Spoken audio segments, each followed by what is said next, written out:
I come from a background of selling, customer-facing sales from a very, very early age. And like one of the fundamental lessons is learning how to deal with the no, right? Is learning that no's are just a part of the game, and learning that, to have that short-term memory. So it's almost like when I start to think back on some of the no's that have been super, super powerful, I almost didn't realize then how important they actually were. It's about exactly that thing. It's moving from me first to customer first. It's moving from selling to helping.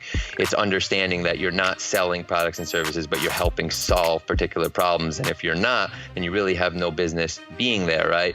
So I think a couple of the key things that taught me back then, and it's just kind of been reaffirmed, is having a short-term memory. You have the wiggle room to screw up. You have the wiggle room to mess up. You have the wiggle room to make the mistakes, but it's understanding that one person doesn't make up the masses. Now, I'm a big believer that no's are really, really important in general, just because they give you an opportunity to learn, right? Like when you have a no, you can learn, evaluate, and then optimize that previous performance.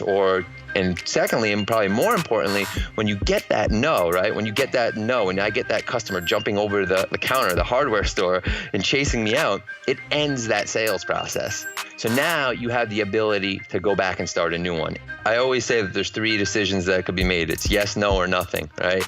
And yes, no, or nothing. And I always advocate no's are better than nothing. Right? Yeses are the ultimate, but no's are better than nothing. So it's like you want to drive to the no because the no gives you a chance to reset. There's no doubt about it.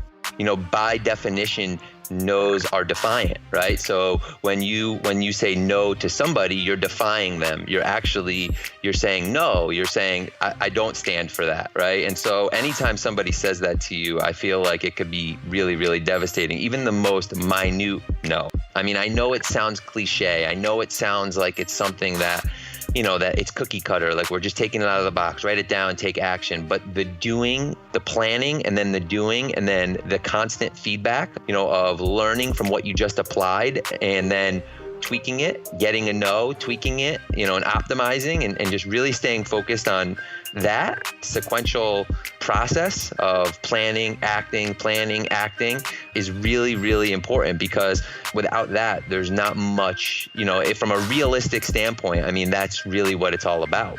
I'm a big advocate of simplicity. I think simplicity is the secret. I think it aids reproducibility. I think it aids engagement. I think it aids performance. And I think we complicate things a lot of times, either because of our ego, or maybe because we're simply confused, right? We're confusing simplicity with ease, but ease and simplicity are 2 different things, right? And then, what's easy to do, or what's simple to do, is not always easy to do, right? As we just said. So it's lazy, right? We know what we have to do, but we don't want to take the action to actually do it. And it's really just understanding those simple basics and repeating them on a consistent basis, where I think the magic happens, or you get that spark, or that action, or that yes, or whatever you want to call it. What you quickly realize is that fear of action really isn't real. It's danger that's real. So the things that are the most risky are going to be jumping out of a plane, jumping off of a cliff. It's not going to be going to talk to somebody about your business, or going to create a strategic partnership with a partner that makes sense. It's, you realize quickly that there's very few things that are irreversible that can occur by you taking action in accordance with your business, and you're actually improving trust with that potential customer by saying no to them, because they now know that you have an expertise in a very specific situation. And when it is time to win them over as a customer, you're going to be able to do that. It's a tactic that is called sales prevention. So you're preventing bad sales from happening to create better sales, right? Because to create more sales later, because by preventing a sale that should not be occurring with the customer, you're building trust with them.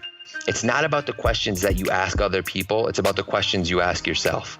So if you're asking yourself the wrong questions, then you're not going to get the right answers, right? So you're going to get, if you're always worried about tactics, the questions that you have to ask the customer, then you're not taking enough time to answer the questions that you need to be answering that are going to dictate the questions that you ask the customer. You think that all these outcomes and all these things that seem like necessities when you're younger, they really aren't necessities. They're lures. They're things that are going to bloat your overhead, right? And it's really about, one, keeping your overhead low, and two, it's finding a good role model. So it's literally keep overhead low, find a good role model. And like, if you could do that early enough, you're going to have a much greater chance, or a greater chance at success, or a higher success rate much earlier on. When we're younger, we think we're after money, and we think we want all this money and all this success and all the cars and all this stuff, right?